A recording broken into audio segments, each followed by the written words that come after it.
हाय Excel users, आज हम एक ही सेल के डेट टाइम के वैल्यू को अलग अलग सेल में सेपरेट करना सीखेंगे और अलग अलग सेल के डेट और टाइम के वैल्यू को एक ही सेल में कंबाइन करना सीखेंगे।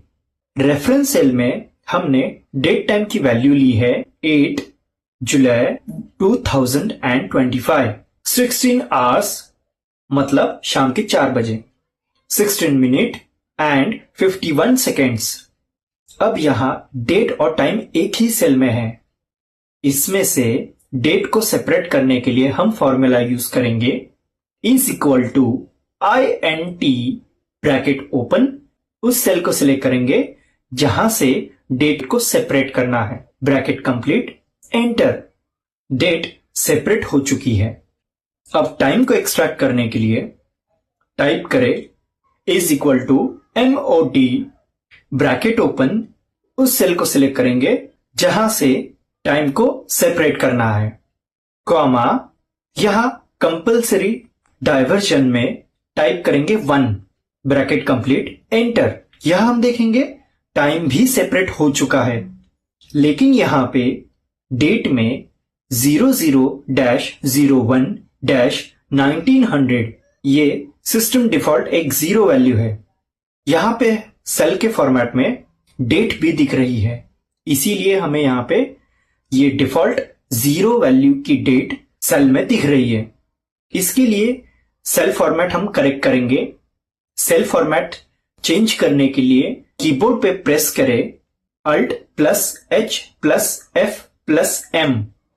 आपको सेल फॉर्मेट का बॉक्स ओपन होगा।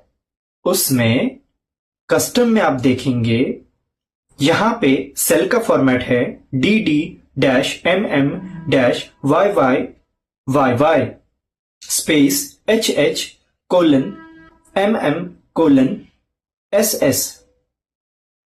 इस सेल में डेट का फॉर्मेट भी सिलेक्टेड है, इसीलिए वहां पे डेट में सिस्टम की डिफॉल्ट 0 डेट दिख रही थी।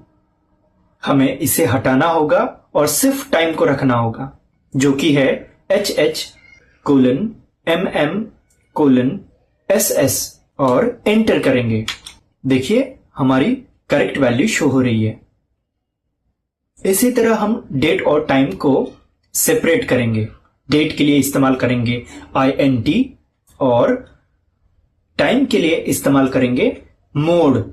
सिर्फ इसमें डाइवर्जन में एक एंटर करना डिफॉल्ट है, जिसको हम आगे के वीडियोस में डिटेल में जानेंगे। अब कंबाइन करना इससे भी इजी है। यहां डेट टाइम के वैल्यू को अलग अलग सेल में सेपरेट किया, उसी तरह अभी अलग अलग सेल्स के डेट और टाइम के वैल्यू को कंबाइन करना सीखेंगे, जो कि यहां सबसे इजी दिखाया है। सिंपली टाइप करें इज इक्वल टू, सिलेक्ट करें वो सेल जिसमें डेट है, प्लस सिलेक्ट करें वो सेल जिसमें टाइम है, देन एंटर। देखिए इतना सिंपल है। अब यहां हम टाइम का फॉर्मेट में सेकंड्स नहीं देख पा रहे। सेकंड्स लाने के लिए सेल फॉर्मेट को चेंज करेंगे। सेल फॉर्मेट को चेंज करने के लिए कीबोर्ड पे प्रेस करें Alt+H+F+M। Cell format box open हो गया। इसमें कस्टम में ऑलरेडी DD-MM-YYYY स्पेस HH:MM है, तो यहां हमें सेकेंड्स भी चाहिए, इसीलिए हम टाइप करेंगे कोलन और SS और एंटर। इससे हमारा 51 सेकेंड्स जो नहीं दिख रहा था वो अब शो हो रहा है। याद रखिए डेट टाइम के फंक्शन की वैल्यू के लिए डेट का करेक्ट फॉर्मेट होना बहुत जरूरी है। इसी तरह डेट और टाइम के बाकी फंक्शंस को समझने के लिए सब्सक्राइब करिए। थैंक्स, मिलते हैं नेक्स्ट वीडियो में।